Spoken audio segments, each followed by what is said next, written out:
o mercado repercutiu as recentes declarações do presidente Lula, que disse que o governo está colocando as contas públicas em ordem, mas que não consegue discutir economia sem colocar a questão social na ordem do dia. O repórter André Anelli tem as informações.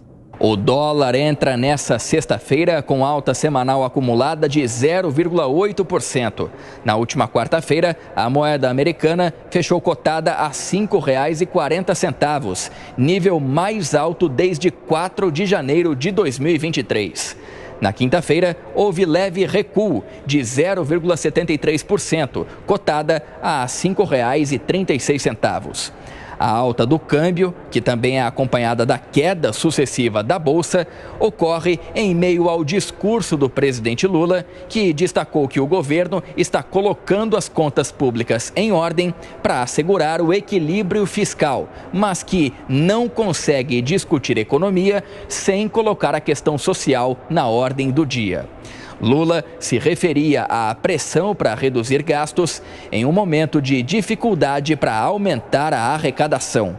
No início da semana, o Senado devolveu a medida provisória proposta pelo Ministério da Fazenda, que restringia a compensação de créditos do PIS/COFINS em contrapartida à perda de arrecadação com a desoneração da folha de pagamento de 17 setores da economia. A medida poderia aumentar a Receita Federal em 29 bilhões e 200 milhões de reais. Diante do estresse dos investidores, provocado por fatores também externos, mas principalmente por conta da discordância entre legislativo e executivo na política econômica, Lula declarou ao portal UOL que o foco do governo dele é o povo e afirmou que o mercado deveria estar exigindo que o Banco Central baixasse os juros. De Brasília, André Anelli. Vamos seguir falando sobre essas questões levantadas pelo André Anelli com o Malangani. Bom dia, Gani. Bom dia, Lívia, sextou, bom dia a toda a audiência. Falávamos justamente sobre isso que o Anelli destacou no final. Antes de ontem, deu para entender, né? Claro. Antes de ontem, o mercado vinha reagindo muito mal a declarações do presidente Lula, exaltando a arrecadação e não mencionando o corte de gastos. E também com essa discordância na pauta econômica entre legislativo e executivo. E aí depois, ontem, agora falando de ontem, houve uma força-tarefa do governo, de integrantes do governo, para tentar mudar essa visão e dar uma sinalização positiva para o mercado. E aí entra o que nós falávamos ontem, Gani. No fim das contas, o que acontece dentro do país é muito mais significativo para essa resposta do mercado do que efetivamente o que acontece do lado de fora, né? Teu diagnóstico está perfeito. Eu não sou economista, estou te imitando, tá? Eu estou reproduzindo o que você diz. Até porque as condições lá fora, elas melhoraram. Se a gente olhar os dados da economia americana, a inflação veio abaixo do esperado, o Fed deu uma sinalização de corte de juros. Então, é um cenário externo, por hora, um pouco mais benigno. Então, o que piorou as condições aqui dentro foi justamente a parte fiscal. E aí, o presidente Lula, que é bastante experiente do ponto de vista político, ele entendeu que ele não pode perder o mercado financeiro. O mercado financeiro, ele age racionalmente. Então, por que o dólar subiu? Por que os juros futuros dispararam? Porque ele enxerga mais risco. Se tem mais risco, ele coloca no preço. Ele fala, opa, peraí, para eu emprestar dinheiro para o governo, financiar a dívida pública, dado que está mais arriscado, eu quero um juros maior. É uma decisão racional. O dólar sobe porque o investidor ele corre para uma moeda forte. Não é para punir o país, ele está agindo racionalmente. Problema, se você perde o mercado financeiro, isso tem efeitos reais na economia.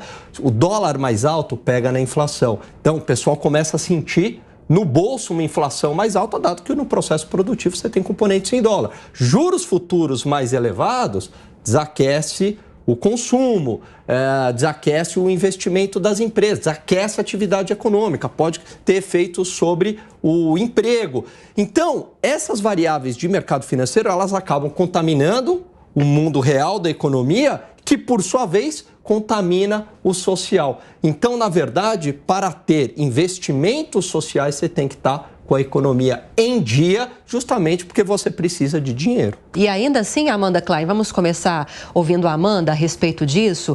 Dá para perceber que embora haja um alinhamento, há uma certa diferença nesses discursos em relação à economia dentro do governo. Falávamos mais cedo da clara sinalização de Simone Tebet e do ministro da Fazenda, Fernando Haddad, de que a partir de agora haverá uma aceleração nessa agenda de corte de gastos. E do outro lado, temos o presidente Lula falando que, apesar da importância da pauta econômica, não dá para abrir mão da questão social. Mas, gente, quando isso foi diferente?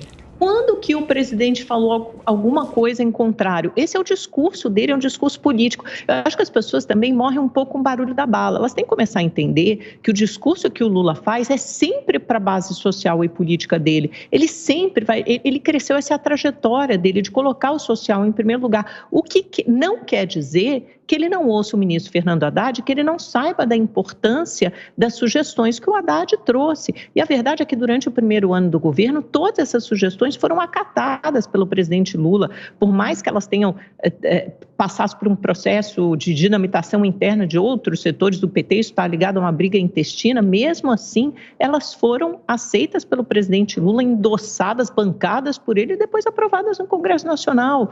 Então, é claro, olha, ontem eu estava conversando longamente por telefone com integrantes da equipe econômica e eles disseram assim, olha, os fundamentos da economia brasileira não mudaram. Quando você olha para o mercado, as projeções de dívida pública, de superávit primário no boletim Focus continuam as mesmas. Está havendo um ruído excessivo e mesmo que o juros estacione agora, que ele não caia, que ele fique parado por mais algum tempo, isso tem muito a ver também com o ambiente externo. Quando os juros caírem lá nos Estados Unidos, os juros começam a cair de novo no Brasil. Então, a casa está arrumada, você tem o mercado de trabalho crescendo, desemprego no nível baixo, a inflação controlada, o PIB com expectativa de crescimento acima de 2% para o próximo ano, o dever de casa, a lição de casa está sendo feita. O que você vai botar? Agora são as alternativas para a revisão de gastos. Elas serão postas sobre a mesa do presidente da República. Ele que vai escolher por que caminho ir, mas vão ter que convencê-lo de que isso será necessário para manter o arcabouço em pé. Fora isso, na visão dos integrantes da equipe econômica, é um pequeno ajuste de casa, na lição de casa, na rota que precisa ser feito,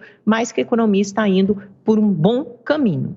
A gente retomou a conexão com o Vilela, que agora pode complementar ou usar as informações da Soraya para complementar seu comentário, sua análise, Vilela.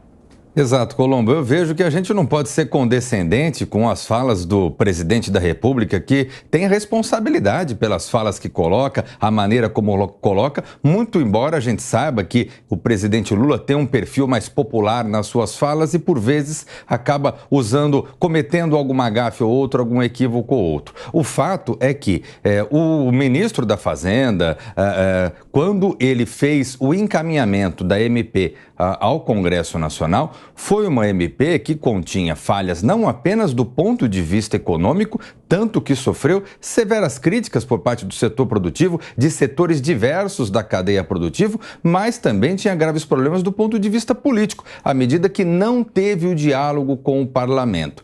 E a responsabilidade agora por esse projeto, por encontrar alternativas, diferentemente do que está sendo colocado pelo governo, agora ela não é do parlamento, ela é sim do governo, que tem a função de dialogar, tem a função de conversar para a criação de uma solução efetiva, que atenda os interesses do setor produtivo, que atenda os interesses do parlamento e atenda os interesses do país.